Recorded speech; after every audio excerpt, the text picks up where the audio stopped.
Hello everyone, welcome back to our channel Anushruti Art Zone. Friends, ಇವತ್ತಿನ ವಿಡಿಯೋದಲ್ಲಿ ನಾನು ಕಬ್ಬಿಣದ ದೋಸೆ ಹಂಚನ್ನು ಹೇಗೆ ಅದನ್ನು ಪಳಗಿಸಬಹುದು ಅನ್ನೋದನ್ನು ತೋರಿಸ್ಕೊಡ್ತಾ ಇದ್ದೀನಿ. ತುಂಬ ಜನ ಹೇಳ್ತಾರೆ ಇದನ್ನು ಪಳಗಿಸೋಕ್ಕೆ 1 ವಾರ ಬೇಕಾಗುತ್ತೆ, 10 ದಿನ ಬೇಕಾಗುತ್ತೆ ಅಂತ ಹೇಳಿ. ಆ ಥರ ಏನೂ ಬೇಕಾಗಿಲ್ಲ. ನೀವು ಪಳಗಿಸಿದ ತಕ್ಷಣವೇ ಉಪಯೋಗಿಸ್ಬೋದು. ಆ ಥರ ಮೆಥಡನ್ನು ನಾನು ಹೇಳ್ಕೊಡ್ತಾ ಇದ್ದೀನಿ ನೋಡಿ. ಇವಾಗ ನಾನು ಹೊಸ ದೋಸೆ ಹಂಚನ್ನು ತಗೊಂಡ್ಬಿಟ್ಟು ಅದನ್ನು ಪಳಗಿಸೋದು ಹೇಗೆ ಅಂತ ತಿಳಿಸ್ತಾ ಇದ್ದೀನಿ. ನಾನು ಇಮಿಡಿಯೇಟ್ ಅದನ್ನು ಉಪಯೋಗಿಸಿದ್ದೀನಿ. ಇದೇನು ನಾನು ಇವಾಗ ಪಳಗಿಸಿದ್ದೀನಲ್ವ, ತಕ್ಷಣವೇ ನಾನು ಉಪಯೋಗಿಸಿದ್ದೀನಿ. ತುಂಬ ಜನ ಅದು ಹಚ್ಚಿ ಇದು ಹಚ್ಚಿ 1 ವಾರ ಬಿಡಬೇಕು, ಬಿಸಿಲಲ್ಲಿ ಇಡಬೇಕು, ಹಿಂಗೆಲ್ಲ ಹೇಳ್ತಾರೆ. ಬಟ್ ಆ ಥರ ಏನೂ ಇಲ್ಲ. ನಾನು ಈಗ ಹೇಳ್ಕೊಡೋ ಮೆಥಡನ್ನು ನೀವು ಫಾಲೋ ಮಾಡಿದರೆ ಸಾಕು. ಸಿಂಪಲ್ಲಾಗಿ ಬೇಗನೆ ನಾವು ದೋಸೆ ಹಂಚನ್ನು ಪಳಗಿಸ್ಬೋದು ನೋಡಿ. ಕಬ್ಬಿಣದ ಹಂಚು ಆರೋಗ್ಯಕ್ಕೆ ತುಂಬಾ ಒಳ್ಳೆಯದು. ನಾನ್ ಸ್ಟಿಕ್ ಬದಲಾಗಿ ನೀವು ಈ ರೀತಿ ಕಬ್ಬಿಣ ಹಂಚನ್ನು ಬಳಸಿದರೆ ಆರೋಗ್ಯಕ್ಕೂ ಕೂಡ ತುಂಬಾ ಒಳ್ಳೆಯದು ನೋಡಿ. ಮೊದಲನೇದಾಗಿ ನಾನಿಲ್ಲಿ ಹಂಚಿಗೆ ಸ್ವಲ್ಪ ನೀರನ್ನು ಹಾಕ್ಕೊಂಡಿದ್ದೀನಿ. ನೀವು ಬಿಸಿನೀರು ಅಂತ ಏನಿಲ್ಲ, ತಣ್ಣೀರನ್ನೇ ಹಾಕ್ಕೋಬೋದು. ಹಾಗೆಯೇ ನಾವೇನು ವಾಷಿಂಗ್ ಪೌಡರ್ ಇರುತ್ತಲ್ಲ, ಪಾತ್ರೆ ತೊಳೆಯೋಕ್ಕೆ ನಾನು ಏನು ಲಿಕ್ವಿಡನ್ನು ಯೂಸ್ ಮಾಡ್ತೀವಲ್ವ, ಅದೇ ಲಿಕ್ವಿಡನ್ನು ನಾವು ಇಲ್ಲಿ ಬಳಸ್ತಾ ಇರೋದು. ನೀವು ಬೇಕಿದ್ದರೆ ಪೌಡರ್ನ ಯೂಸ್ ಮಾಡ್ಬೋದು, ಸೋಪಿನ ಪೌಡರು ಅಥವಾ ಲಿಕ್ವಿಡ್ ಯಾವುದಾದ್ರೂ ಅಡ್ಡಿ ಇಲ್ಲ. ಅದನ್ನು ಯೂಸ್ ಮಾಡಿಕೊಂಡು ಫಸ್ಟ್ ನೀವು ನೀಟಾಗಿ ಈ ರೀತಿ ನೋಡಿ, ಇದನ್ನು ಸ್ಕ್ರಬ್ಬರಿಂದ ಹೀಗೆ ಉಜ್ಜಿದ್ರೆ ಒಂಥರ ಬ್ಲ್ಯಾಕ್ ಕಲರ್ ನಿಮಗೆ ಬರುತ್ತೆ. ಆ ಥರದ್ದೆಲ್ಲ ಪೂರ್ತಿ ಹೋಗಿಬಿಡುತ್ತೆ ನೋಡಿ. ಈ ರೀತಿ ಲೈಟಾಗಿಯೇ ಉಜ್ಜಿ, ನೀವೇನು ತುಂಬ ಫೋರ್ಸಾಗಿ ನೀವು ಉಜ್ಜಬೇಕಾಗಿಲ್ಲ. ಈ ರೀತಿ ಹಾಕಿಬಿಟ್ಟು ಸೋಪಿನ ನೊರೆ ಸ್ವಲ್ಪವೇ ಸ್ವಲ್ಪ, ನೀವು ನೋಡ್ತಿರ್ಬೋದು, ಜಸ್ಟ್ 1 ಸ್ಪೂನಿನಷ್ಟು ನಾನಿಲ್ಲಿ ಸೋಪಿನ ಲಿಕ್ವಿಡನ್ನು ನಾನಿಲ್ಲಿ ಹಾಕಿರೋದು. ಹಾಕಿಬಿಟ್ಟು ನಂತರ ಪೂರ್ತಿ ಹಂಚನ್ನು ನಾನು ಈ ರೀತಿ ನಾನು ತಿಕ್ತಾ ಇದ್ದೀನಿ. ಇದನ್ನು ನೋಡಿ, ಫುಲ್ ಹಂಚನ್ನು ನಾನು ಪೂರ್ತಿಯಾಗಿ ಕೆಳಗೆ ಮೇಲೆ ಎರಡೂ ಕಡೆನೂ ಇದನ್ನು ಈ ರೀತಿ ಉಜ್ಜಿಕೊಂಡು ಹಾಗೆ ಇದನ್ನು ತೊಳ್ಕೊಂಡು ನಿಮಗೆ ಬರ್ತೀನಿ ನೋಡಿ. ಇದನ್ನು ಇವಾಗ ಕೆಳಗೆ ಮತ್ತು ಮೇಲೆ ಎರಡೂ ಕಡೆನೂ ನಾನು ಸೋಪಿಂದ ಪೂರ್ತಿ ಇದನ್ನು ಹಂಚನ್ನು ಉಜ್ಕೊಂಡಿದ್ದೀನಿ. ನಂತರ ಅದನ್ನು ಮಾಮೂಲಿ ನೀರಲ್ಲೇ ಇದನ್ನು ವಾಶ್ ಮಾಡ್ಕೊಂಡಿದ್ದೀನಿ. ನಂತರ ನೀವು ಈ ಹಂಚನ್ನು ಒಲೆ ಮೇಲಿಟ್ಟು ಸ್ವಲ್ಪ ಬಿಸಿ ಮಾಡಲಿಕ್ಕೆ ಅಂತ ಹೇಳಿ ಇಟ್ಬಿಡಿ. ಇದನ್ನು ಸ್ವಲ್ಪ ಬಿಸಿ ಆಗಲಿ ಅದು ಹಂಚು ನೋಡಿ. ಹಂಚು ಬಿಸಿ ಆದಮೇಲೆ ನಾನು 1 ಸ್ಪೂನಿನಷ್ಟು ಆಯಿಲನ್ನು ಇಲ್ಲಿ ಹಾಕ್ಕೊಂಡಿದ್ದೀನಿ. ಇದು ಚಿಕ್ಕ ಸ್ಪೂನ್ ಆಗಿರೋದ್ರಿಂದ 2 ಹಾಕ್ಕೊಡ್ತಾ ಇದ್ದೀನಿ. ನೀವು ದೊಡ್ಡ ಸ್ಪೂನ್ 1 ಟೇಬಲ್ ಸ್ಪೂನ್ ತೊಗೊಂಡ್ರೆ ಸಾಕು. 1 ಸ್ಪೂನಷ್ಟು ಆಯಿಲು, ಹಾಗೆಯೇ ಅದ್ರ ಮೇಲೆ ನಾನು ಉಪ್ಪನ್ನು ಹಾಕ್ಕೊಳ್ತಿದ್ದೀನಿ ನೋಡಿ.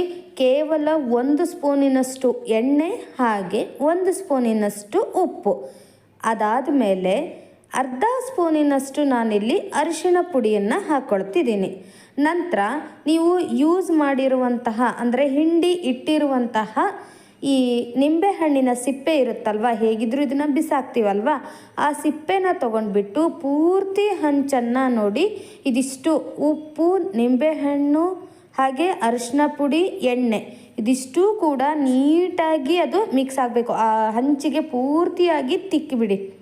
ಇದನ್ನು ತೊಗೊಂಡು ನೀಟಾಗಿ ನೀವು ಹಂಚು ಪೂರ್ತಿ, ನೀವು ಕೈಯಲ್ಲಿ ಹಿಡ್ಕೊಳ್ಳೋಕ್ಕಾಗಲ್ಲ ಅಂದ್ಬಿಟ್ಟು ನಾನಿಲ್ಲಿ ಫೋರ್ಕನ್ನು ಯೂಸ್ ಮಾಡಿದ್ದೀನಿ. ನೀವು ಕೈಯಲ್ಲಿ ಆಗೋದಿದ್ದರೆ ಕೈಯಲ್ಲೇ ನೀವು ಹಿಡಿದ್ಬಿಟ್ಟು, ಹಂಚು ಬಿಸಿ ಇರುತ್ತೆ, ಸೊ ಹುಷಾರಾಗಿ ನೋಡಿಕೊಂಡು ಇದನ್ನು ಈ ರೀತಿ ಉಜ್ಜಿಬಿಡಿ ನೋಡಿ. ಇದನ್ನು ಒಂದು 5 ನಿಮಿಷ ಚೆನ್ನಾಗಿ ಅದನ್ನು ಲೋ ಫ್ಲೇಮಲ್ಲಿ ಇಟ್ಬಿಟ್ಟು ಈ ರೀತಿ ಉಜ್ಜಿಬಿಟ್ರೆ ಆಯಿತು. ಬೇರೆ ಏನೂ ಮಾಡಬೇಕಾಗಿಲ್ಲ. ನೀವು ಇಷ್ಟೇ ಮಾಡಿದರೆ ಸಾಕು.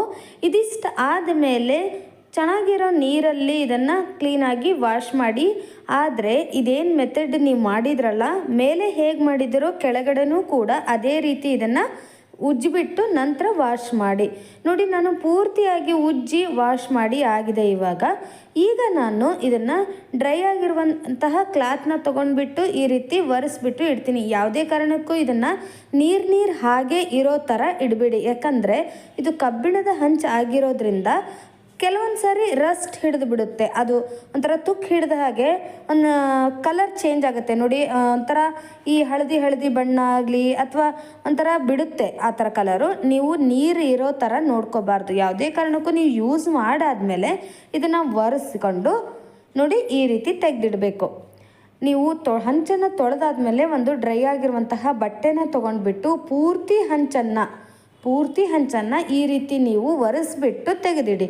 ಆಗ ನಿಮಗೆ ತುಂಬ ದಿನಗಳವರೆಗೂ ಕೂಡ ಹಂಚು ತುಂಬಾ ಚೆನ್ನಾಗಿರುತ್ತೆ. ಹಾಗೆಯೇ 100 ವರ್ಷ ಆದರೂ ಕೂಡ ದೋಸೆ ತುಂಬಾ ಚೆನ್ನಾಗಿ ಬರುತ್ತೆ, ತುಂಬ ಚೆನ್ನಾಗಿ ಏಳುತ್ತೆ, ಹಂಚಿಂದ ಬಿಟ್ಕೊಳ್ಳುತ್ತೆ. ಸೊ ಹಾಗಾಗಿ ನಿಮಗೆ ಈ ವಿಡಿಯೋ ಇಷ್ಟ ಆಯಿತು ಅಂದ್ಕೊಂಡಿದ್ದೀನಿ. ಈ ಥರ ನೀವು ದೋಸೆ ಹಂಚನ್ನು ಹದ ಮಾಡಿಬಿಟ್ರೆ ಆಯಿತು ನೋಡಿ, ತುಂಬ ಚೆನ್ನಾಗಿ ದೋಸೆ ಬರುತ್ತೆ. ಚಪಾತಿ ಆಗಲಿ ದೋಸೆ ಆಗಲಿ ನೀವು ಏನು ಬೇಕಾದರೂ ಮಾಡ್ಕೋಬಹುದು, ತುಂಬ ಚೆನ್ನಾಗಿ ಬರುತ್ತೆ. ದೋಸೆ ಹರಿದೋಗ್ತಿದೆಯಾ, ಹಾಗೆ ಸರಿಯಾಗಿ ಮೇಲೆ ಏಳ್ತಿಲ್ವಾ ದೋಸೆ, ಸಿಂಪಲ್ ಉಪಾಯ ನೋಡಿ. ಈ ರೀತಿ ಹಂಚನ್ನು ಫಸ್ಟ್ ನೀವು ನೀಟಾಗಿ ಪಳಗಿಸ್ಬಿಟ್ಟು ನಂತರ ಫಸ್ಟ್ ಟೈಮ್ ನೀವು ದೋಸೆ ಮಾಡುವಾಗ ಈ ಫಸ್ಟ್ ದೋಸೆನ ತೆಗೆದುಬಿಡಿ, ನಂತರದ ದೋಸೆನ ಉಪಯೋಗಿಸಿ. ಆಮೇಲೆ ಉಪಯೋಗಿಸ್ಬೋದು, ಏನಿಲ್ಲ. ಆದರೆ ಫಸ್ಟ್ ಟೈಮ್ ಮಾಡುವಾಗ ಫಸ್ಟ್ ದೋಸೆನ ತೆಗೀರಿ ಅಷ್ಟೇ, ತುಂಬ ಚೆನ್ನಾಗಿ ದೋಸೆಗಳು ಬರ್ತವೆ. ನೋಡ್ತಿರೋದು ನೋಡಿ, ನೀರಿನ ಕಲೆ ಇರುತ್ತಲ್ಲ, ನೀರು ಹಾರ್ಡಾಗಿದ್ದರೆ ನಲ್ಲಿಗಳೆಲ್ಲ ಕಲೆ ಆಗಿಬಿಟ್ಟಿರುತ್ತೆ. ನೋಡಿ ಯಾವ ರೀತಿ ಕಲೆ ಇದೆ ಅಂತ ಹೇಳಿ, ಒಂಥರ ಹಳತಾಗಿರುತ್ತೆ. ನೀರಿನ ಕಲೆ ಎಲ್ಲ ವೈಟ್ ಹಾಗೇ ಇರುತ್ತೆ. ನಾವು ಎಷ್ಟೇ ಕ್ಲೀನ್ ಮಾಡಿದರೂ ಕೂಡ ಅದು ಬೇಗ ಕ್ಲೀನ್ ಆಗೋದಿಲ್ಲ. ಸೊ ಅಂಥ ಸಮಯದಲ್ಲಿ ನಾನು ಹೇಳ್ಕೊಡ್ತಿರೋ ಈ ಟಿಪ್ಸನ್ನು ನೀವು ಟ್ರೈ ಮಾಡಿ ನೋಡಿ. ನಾನಿಲ್ಲಿ ಕೋಲ್ಗೇಟ್ ಪೇಸ್ಟನ್ನು ಪೂರ್ತಿ ನಲ್ಲಿಗೆ ಈ ರೀತಿ ನಾನು ಹಚ್ಕೊಳ್ತಾ ಇದ್ದೀನಿ. ಇದನ್ನು ಪೂರ್ತಿಯಾಗಿ ನೀವು ಒಂದ್ಸರಿ ಉಜ್ಕೊಳ್ಳಿ. ಆ ಉಜ್ಲಿಕ್ಕೆ ಅಂತ ಹೇಳಿ ನಾನು ಟೂತ್ ಬ್ರಷನ್ನು ತೊಗೊಂಡಿದ್ದೀನಿ. ಹಳೇದಾಗಿರುವಂತಹ ಟೂತ್ ಬ್ರಷನ್ನು ಈ ರೀತಿ ಕ್ಲೀನಿಂಗಲ್ಲಿ ನೀವು ಉಪಯೋಗಿಸಬಹುದು.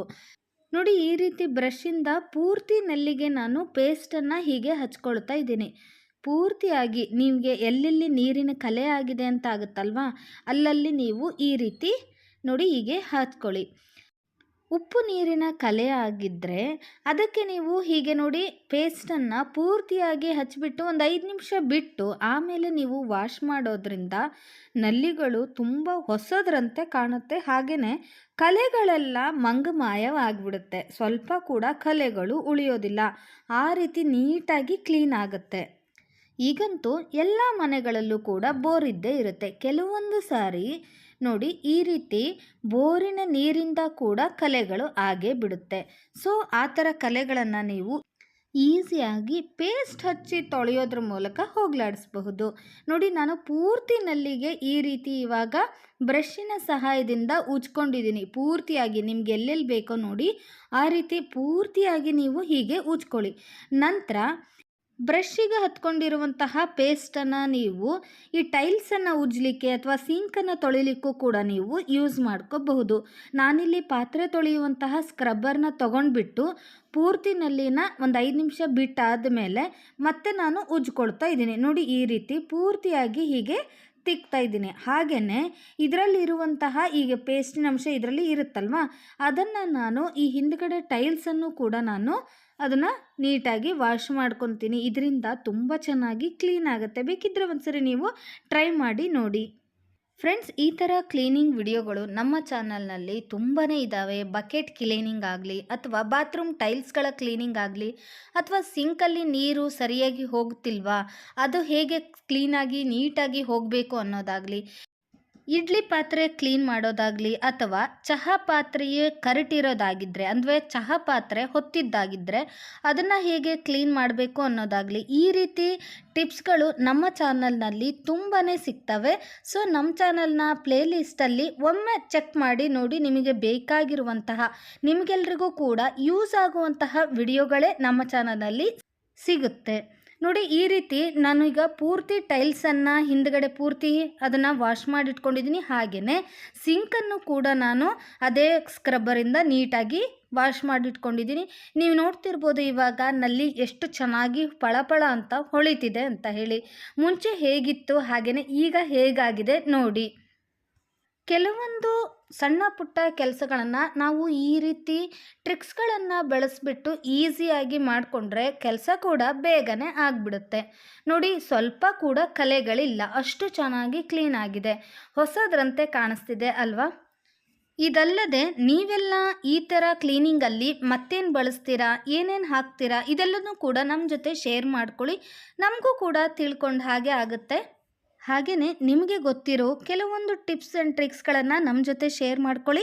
ಅವುಗಳನ್ನು ನಾವು ವಿಡಿಯೋ ಮೂಲಕ ತೋರಿಸಲಿಕ್ಕೆ ಪ್ರಯತ್ನ ಪಡ್ತೀವಿ.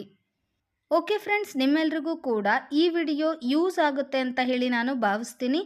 ಸಿಗೋಣ ಹಾಗಾದರೆ ಮತ್ತೊಂದು ಇಂಟ್ರೆಸ್ಟಿಂಗ್ ಹಾಗೆ ಯೂಸ್ಫುಲ್ ವಿಡಿಯೋಂದಿಗೆ. ಬಾಯ್ ಹೇಳೋಕ್ಕೂ ಮುಂಚೆ ಈ ವಿಡಿಯೋ ಇಷ್ಟ ಆದರೆ ಲೈಕ್ ಮಾಡಿ, ಹಾಗೆ ನಿಮ್ಮ ಫ್ರೆಂಡ್ಸ್ ಆ್ಯಂಡ್ ಫ್ಯಾಮಿಲಿಗೂ ಕೂಡ ಶೇರ್ ಮಾಡಿ.